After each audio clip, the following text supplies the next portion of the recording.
High, I N আইটিনারেন্ট। তার অর্থ হলো এই যে যখন তখন যেখানে সেখানে সামান্য সুযোগে অথবা ক্ষীণ সুযোগে, এমনকি অনেক সময় সুযোগ না থাকলেও আমি চেষ্টা করি একটু না একটু ঘুরে বেড়ানোর। এবং ভ্রমণগুলো সাধারণত অনেক রকমের ভালো খারাপ অভিজ্ঞতা মিলে হয়। আজকের অভিজ্ঞতাটা একটু ভিন্ন রকম ছিল, কারণ ঘটনাবহুল ছিল, অনেক বেশি ঘটনাবহুল ছিল, কিন্তু সব মিলে ভালো ছিল বেশি না খারাপ ছিল বেশি আমি বুঝতে পারছি না। আমি আমার অভিজ্ঞতাটা আপনাদের সাথে শেয়ার করব। Let's decide together if it was a good tour or not. আজকে আমরা গিয়েছিলাম ঘুরগোরেল দেখতে। ঘুরগোরেল হচ্ছে বেঙ্গল মনিটর বা গুইসাপ। গুইসাপের থেকে ঘুরগোরেলের সামান্য একটু পার্থক্য আছে। সেটা হচ্ছে সাধারণত গুইসাপ হয় 1.5 ফুট 3 ফিট এরকম, কিন্তু ঘুরগোরেল হচ্ছে যেগুলো একদম দৈত্যাকৃতির, 3 ফিটের থেকে অনেক বড় বড় আকৃতির। এবং স্থানীয়রা বলে, আমি জানি না আসলে এটা বিশ্বাসযোগ্য কি না, যে ওখানকার ঘুরঘুরেগুলো এমনকি 5 ফিট পর্যন্ত বড় হয় এবং মানে রীতিমতো কুমির আকৃতির। ঠিক আছে, যদি ওরা ক্ষতিকর না, ওরা একেবারেই মানুষকে আক্রমণ করে না। মানে আমি অনেক অনেক স্থানীয়দের সাথেই, আমি একটু ভীতু টাইপের, তো অনেক স্থানীয়দের সাথে এটা নিয়ে আলোচনা করছিলাম এবং নিশ্চিত হলাম যে না, ঘুরঘুরেল বা গুইসাপ আক্রমণের কোনো ঘটনা কখনোই ঘটেনি।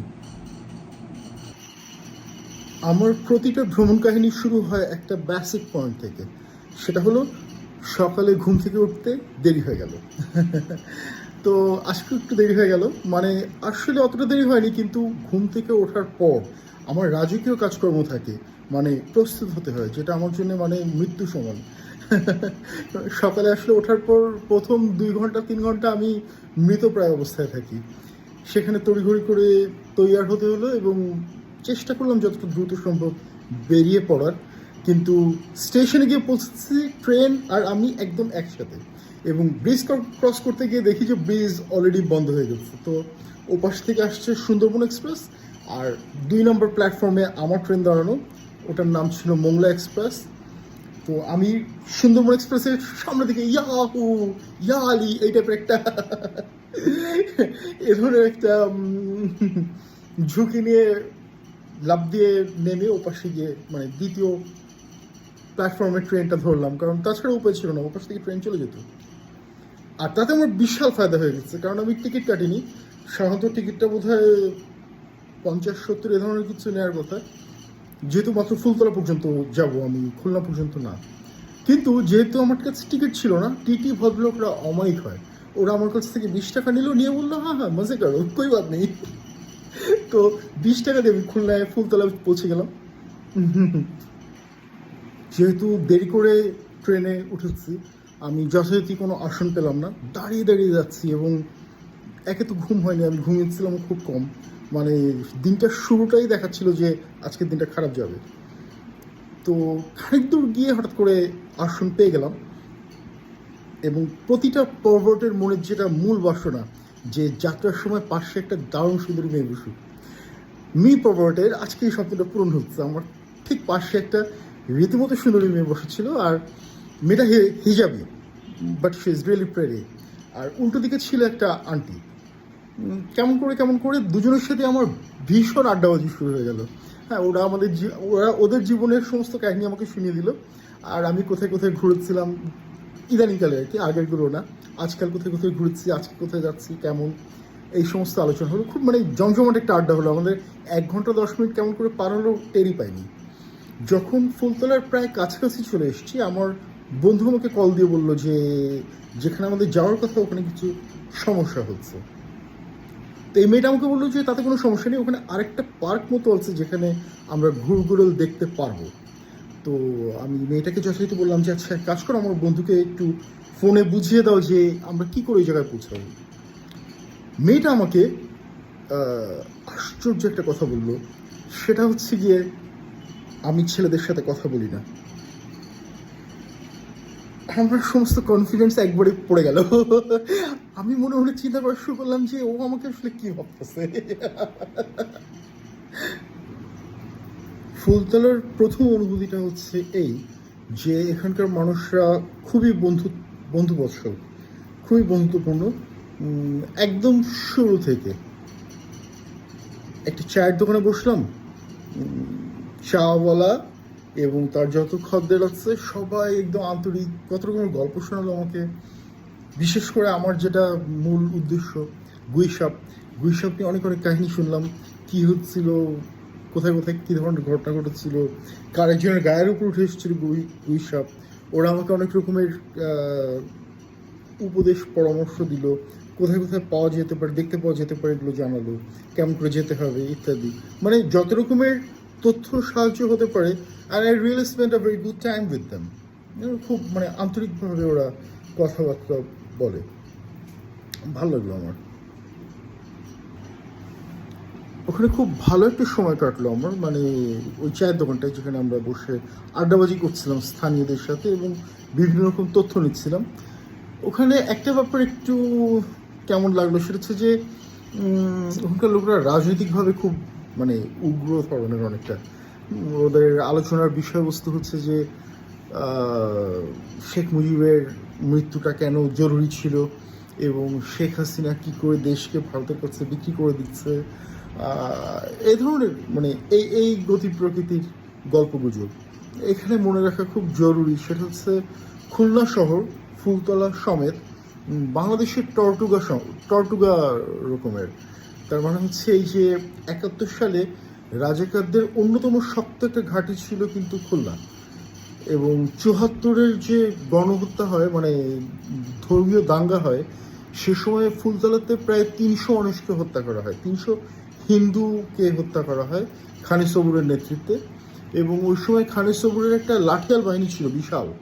হ্যাঁ, তাদের কাছে লাঠি তো থাকতোই, আগ্নেয়াস্ত্রও থাকতো। ওই সময় আগ্নেয়াস্ত্র অতটা প্রচলিত ছিল না আজকালকার মতো, কিন্তু ওদের কাছে থাকতো। এবং ওদের একটাই উদ্দেশ্য ছিল, যে সেটা ছিল যে জ্বালাও পোড়াও, হিন্দু ঘরবাড়ি থেকে ওদের উচ্ছেদ করো, ওদের মেয়েদের সাথে অত্যাচার করো, ওদের সম্পত্তি কেড়ে নাও, খুন করো, মারো, ধর্মান্তরিত করো। ওদের অজস্র হিন্দুকে ধর্মান্তরিত করা হচ্ছিল ওই সময়। তো ফুলতলা একটা অগ্রগামী ভূমিকা রাখে এক্ষেত্রে। তো এখনো পর্যন্ত খুলনায় আর কি এই ধরনের মতবাদগুলো অনেক বেশি স্ট্রং, মানে anti Awami League, anti progress, they are very communal people, very communal. তো চায়ের দোকানেও আড্ডা ওই ওই ওই আন্দাজেই চলছিল যে শেখ মুজিবের পুরো পরিবারকে মারা কেন এতটা জরুরি ছিল। আর তার উপরে মানে আরও যেটা বেশি হচ্ছে সেটা হচ্ছে আজকে ওখানে কোটা বিরোধী আন্দোলন চলছিল। বোধহয় ফুলবাড়ি গেটে আমাদের যে একটা ইঞ্জিনিয়ারিং কলেজ আছে, KUET college or university college I think, anyway কুয়েটের ছেলেরা রাস্তায় নেমে এসেছিল আজকে কোটা বিরোধী আন্দোলন নিয়ে। আর বাংলাদেশের যে কোনো আন্দোলন, মানে এমনকি সেটা যদি ডিমের মোটা দিকটা ভাঙা উচিত না পাতলা দিকটা ভাঙা উচিত, এটা নিয়ে যদি কোনো আন্দোলন হয়, সে আন্দোলন শেষমেশে গিয়ে সরকার বিরোধী আন্দোলনে পরিণত হয়। কোটা বিরোধী আন্দোলনও সেরকমই হয়ে গেছে। হ্যাঁ, ওটা কোটা মুক্তিযোদ্ধাদের সন্তানদের কেন কোটাতে হবে, এটা নিয়ে আন্দোলন, এটা উপজীব্য হলেও মূল জায়গা চলে গেছে যে সরকারের পতন চাই। ঠিক আছে, তো এই সমস্ত নিয়ে সরগরম। আমি এই সমস্ত আলোচনা একদম চুপ, কারণ হচ্ছে মাতা পিতা মহক্রমে বঙ্গতে বসতি, আমরা ওদের সাথে একমত হতে পারবো না, জাস্ট চুপচাপ থাকলাম মানে রাজনৈতিক বিষয়গুলোতে শুধু। ফুলতলার যে দোকানটা বসেছিলাম, যেটা নিয়ে এতক্ষণ কথাবার্তা বলছি, ওই দোকানটা বাবা ছেলে মিলে চালায়, দুজন। বাবা খাবারের অংশটা দেখে আর ছেলে হচ্ছে শুধু চা বানায়। ছেলেটার বয়স খুব বেশি না, অনেক কম, 17-18 এ ধরনের কিছু হবে আর কি। খুবই ভদ্র একটা ছেলে, নাম হচ্ছে হৃদয়।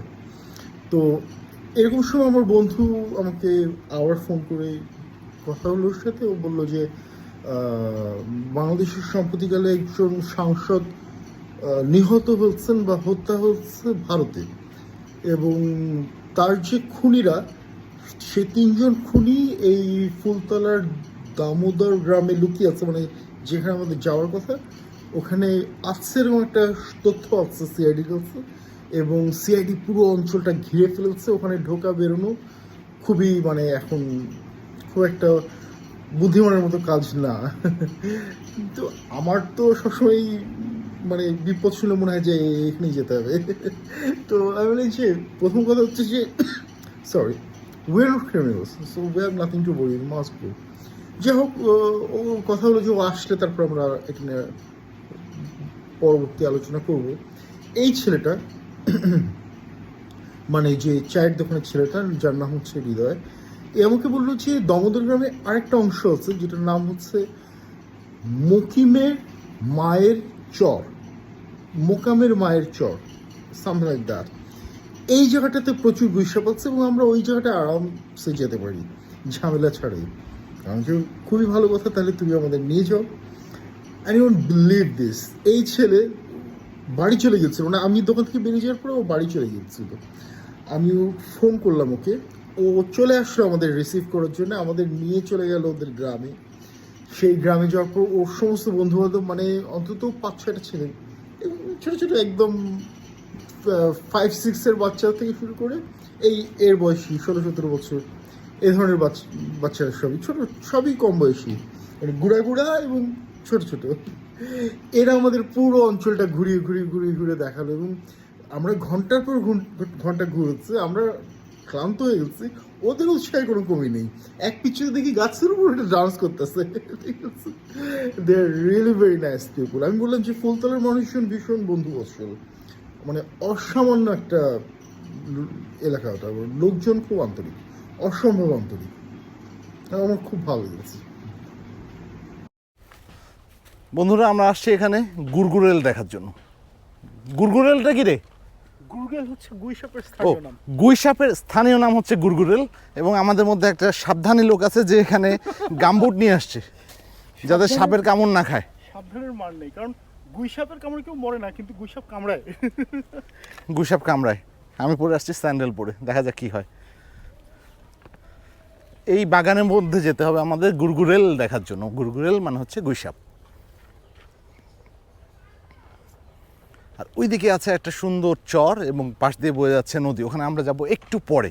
তার আগে আমরা এখন যাব গুড়গুড়েল দেখতে। দোস্ত, তোর কত দূর?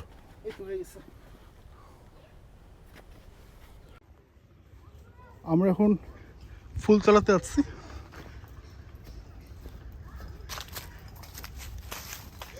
দামোদর গ্রামে। কোন পাশ থেকে যাবো আই হ্যাভ নো ক্লু বাড়ি। আমার তো মনে হলো ওরা ডান দিক দিয়ে গেল।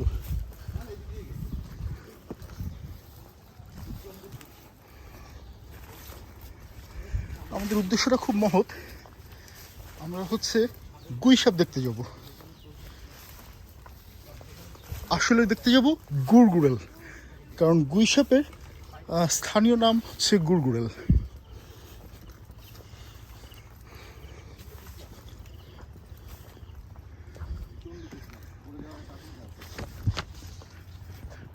পড়ার ভয় পাবি না একদম ভাই, পড়লে আমি রেকর্ড করে ফেলবো।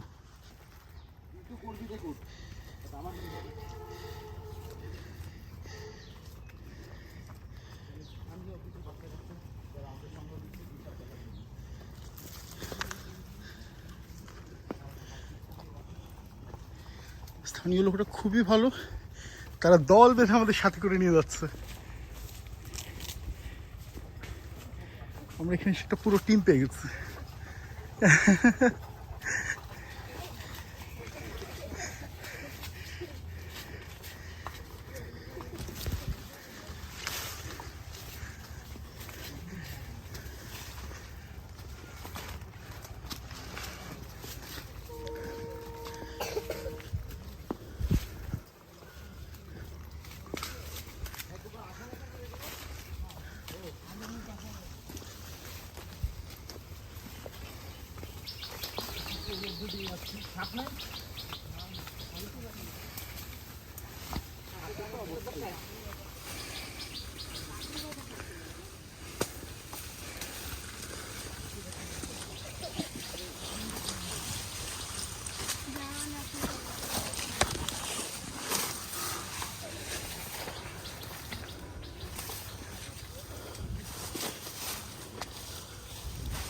যেখানে গুইসাপ থাকে এখানে সাপের ভয় প্রায় নেই বললেই চলে।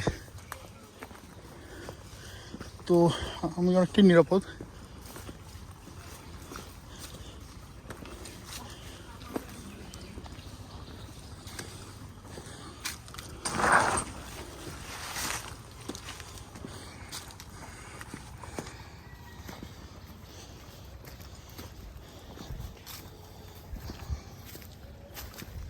আমরা কোনো একটা বাড়ির ধার কাছে চলে এসেছি।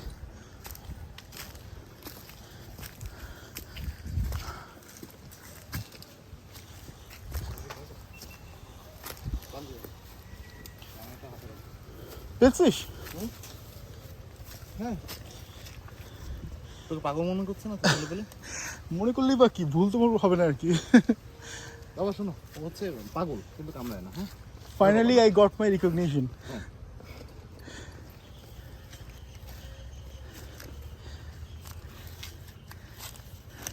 এর কি মধ্যে তো খাওয়া হয়ে গেছে। কামড়ে না গৈসব? তোমাদের ভয় পাই খাইছো তো? তোমার সামনে দিয়ে দেবো। ইয়েস।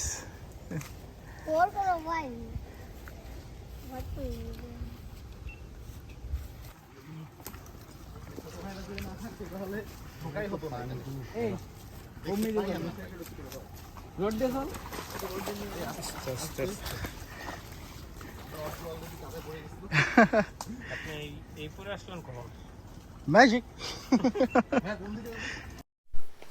এই মুহূর্তে আমরা আছি একদম প্রায় অন্ধকার একটা জঙ্গলে, যেখানে ঠিকমতো সূর্যের আলো ঢুকছে না। ক্যামেরা হয়তো বোঝাতে পারছি না, বেশ অন্ধকার জঙ্গল, কিন্তু ক্যামেরা এটা বেশ আলোকিত করে দিচ্ছে দেখছি। সামনে রোদ দেখা যাচ্ছে।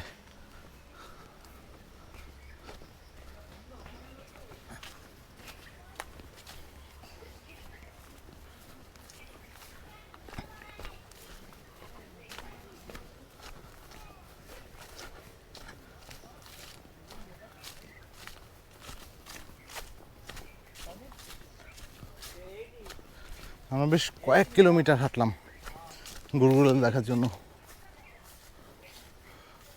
বাট ভাগ্য মনে হয় সহায় হয়নি।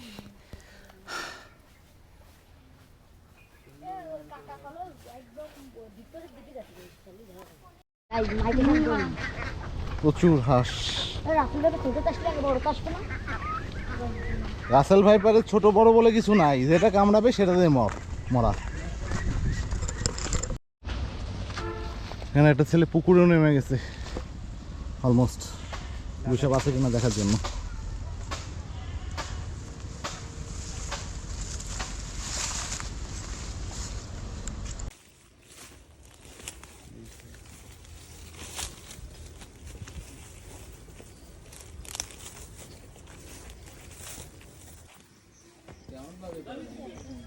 আমরা দমদম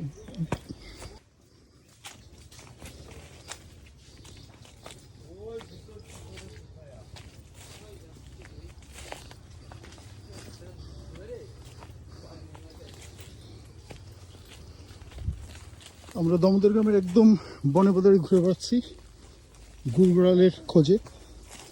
আমার একটু বোঝার ভুল ছিল, গুরগুরাল মানে গুইসাপ না, গুইসাপ হচ্ছে যেগুলো ছোট হয় ওগুলো। ঘুরগড়াল মানে হচ্ছে যেগুলো অনেক বড় হয়, আপ টু 5 ফিট। একই নাকি ঘুরগড়াল বড়গুলো? হ্যাঁ, ওর সাইজের হচ্ছে নাকি?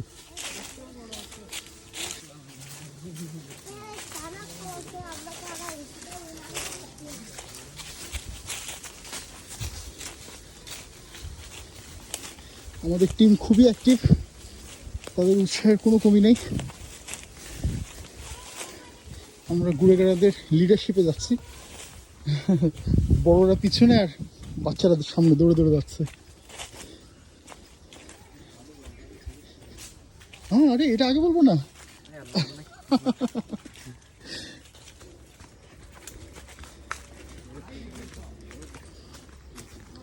স্থানীয় ছেলেরা অসম্ভব ভালো, তারা অত্যন্ত কম সময়ের পরিচয়ে আমাদের সাথে এত আন্তরিক হয়ে যাচ্ছে এবং আমাদের ঘুরিয়ে ঘুরিয়ে তাদের সমস্ত জায়গাগুলো দেখাচ্ছে যেখানে যেখানে থাকতে পারে।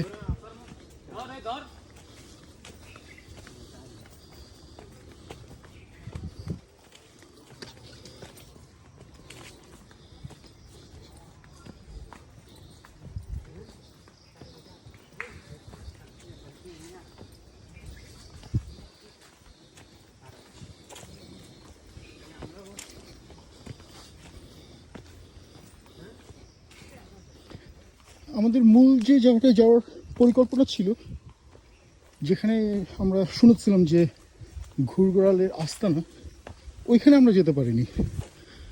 কারণ বাংলাদেশের কোনো একজন সাংসদ ভারতে খুন হয়ে গেছে এবং সিআইডির তথ্য মতে সেই খুনিরা ওই গ্রামে লুকিয়ে আছে 3 জন। এই জন্য সিআইডি পুরো অঞ্চলটা ঘিরে ফেলেছে, কেউ ভিতরে বাইরে যেতে পারছে না। এই জন্যে আমরা বিকল্প হিসেবে এই দামোদর গ্রামে চলে এসেছি। এখন ঘুরঘোরাল পেলে হয়।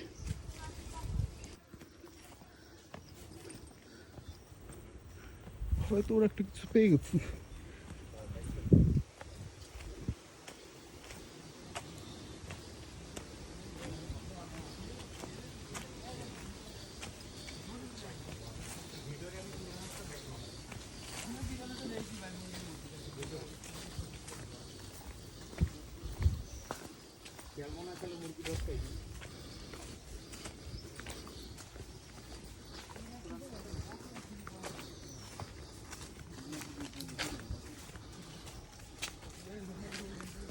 ঘরের কাছে ছিল আমাদের 3 বন্ধু, কিন্তু এখন আমাদের একটা পুরো কাফেলা হয়ে গেছে, which is just awesome.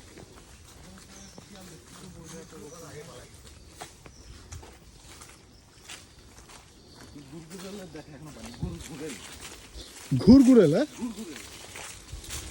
গুইসাপ নামটা মনে হয় সহজ। না, কিন্তু গুইসাপ ছোটগুলো, ঘুরঘুরেল বড়গুলো।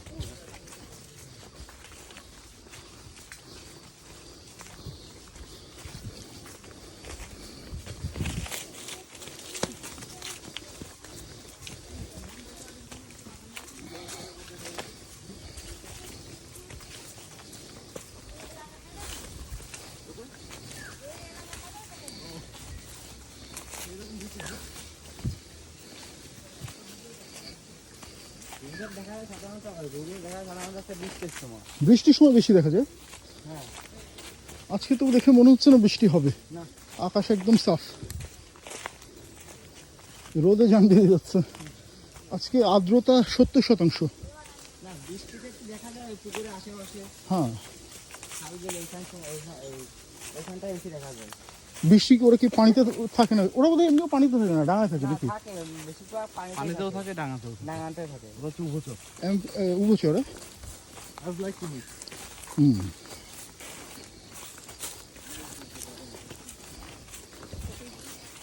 আমি যখন ঘাটাইলে, মানে আমার দুলাভাইয়ের পোস্টিং ছিল আর্মিতে, ঘাটাইলের পাশেই মধুপুর জঙ্গল। ওকে, ঠিক আছে, এবং ওখানে অল টাইম সব সময় শিয়াল এবং গুইসাপ সব সময় দেখি। ওয়াও, বিশাল সাইজের গুইসাপ, কারণ এই মধুপুর জঙ্গল থেকে চলে আসতো ক্যান্টনমেন্টে। আচ্ছা আচ্ছা আচ্ছা। তুমি মারছো সাপ? না, কিন্তু তুমি কি কখনো মেরেছো সাপ? কে মেরেছো?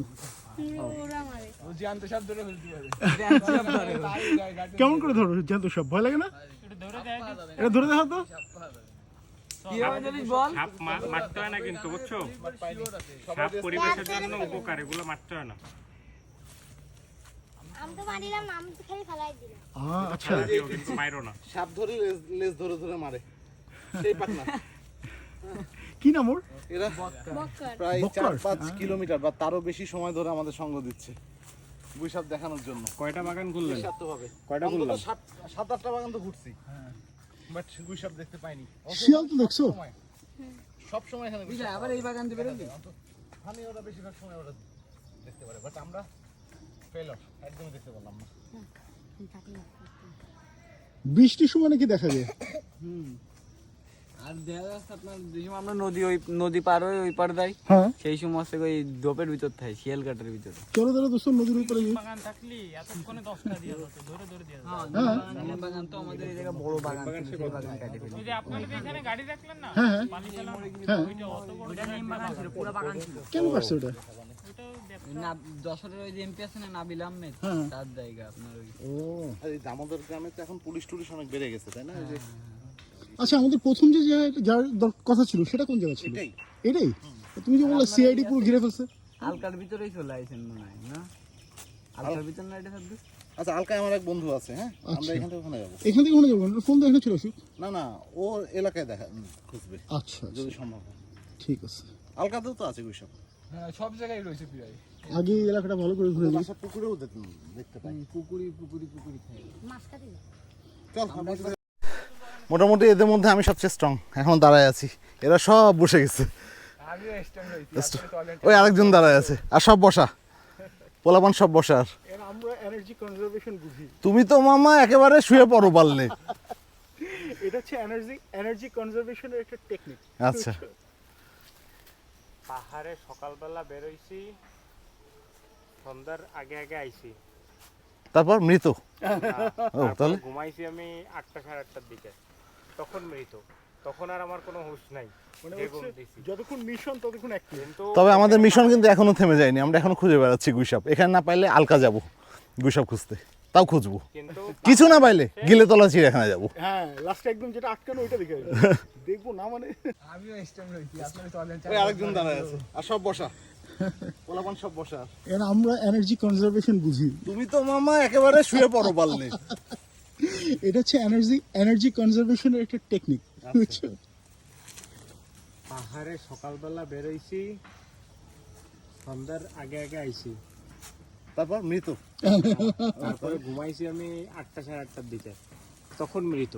তখন আর আমার কোনো হুঁশ নাই, মানে যে হচ্ছে ঘুম দিছি। যতক্ষণ মিশন ততক্ষণ অ্যাক্টিভ। কিন্তু তবে আমাদের এখানে মিশন পাহাড়ে- কিন্তু এখনো থেমে যায়নি, আমরা এখনো খুঁজে বেড়াচ্ছি গুইসাপ। এখানে না পাইলে আলকা যাব গুইসাপ খুঁজতে, তাও খুঁজবো। কিন্তু কিছু না পাইলে পাহাড়ে গিলেতলা চিড়িয়াখানা যাবো। হ্যাঁ, লাস্টে একদম যেটা আটকানো ওইটা দেখে আসবো। দেখবো না মানে। বুঝছেন, পাহাড়ে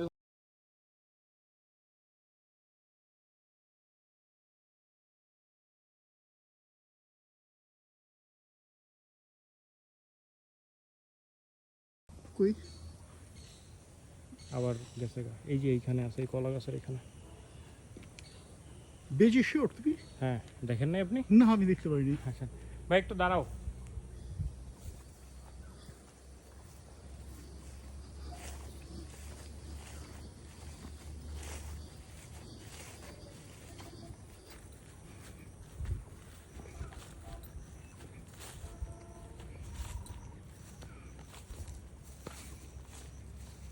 চলে গেছে মনে হয়, এদিক থেকে গেল, একদম এই রোডে আসতেছিল। আচ্ছা আচ্ছা।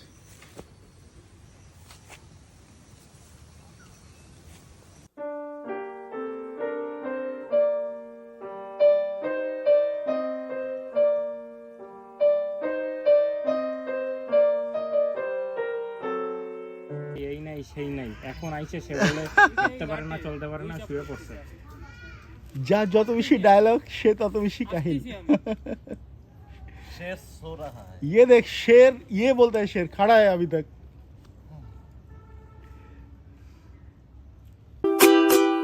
I wish that I could say I had a good childhood. I guess I got some memories of running through the woods, and I believe I even built myself a tree house. দুর্ভাগ্যবশত আমরা বছরের উষ্ণতম দিনটাতে, বৃষ্টি দূরে থাক, এক চিলতে মেঘ ছাড়াও সারাদিন প্রখর রোদে ঘুরেছে এবং শিয়াল, বেজি, ঘেউ কুকুর ইত্যাদি সকল কিছু দেখে ফেলেছে, শুধুমাত্র ঘুরঘুরেল বাদে। এমনকি সাধারণ যেগুলো গুইসাপ সেগুলো আমরা কোনো ছায়া পর্যন্ত দেখতে পাইনি। অথচ আমরা এর আগে মানে আমরা অজস্র মানুষের সাথে দেখা করেছি যারা বলছে তো এখানেই থাকে। ওখানকার স্থানীয়রা বলছে যে আমাদের বাড়ির আশেপাশে ঘুরে আমাদের মুরগি মানে খামার যেখানে ওখানে চলে আসে। মানে ওখানকার মানুষজন গুইসাপ নিয়ে এবং ঘুরঘুরেল নিয়ে অতিষ্ঠ এবং ওরা ওখানে অনেক দেখা যায়। কিন্তু আমাদের কপালটা এতই খারাপ, আমরা ঘন্টার পর ঘন্টা অত কষ্ট করেও মানে আমরা স্থানীয় ছেলেরাও সারাদিন ধরে আমাদের সাথে ঘুরে ঘুরেও আমরা কিচ্ছু দেখতে পারিনি। তো দিনটা ভালো কেটেছে, যেহেতু বন্ধুরা একসাথে ছিলাম, সুন্দর সময় কেটেছে।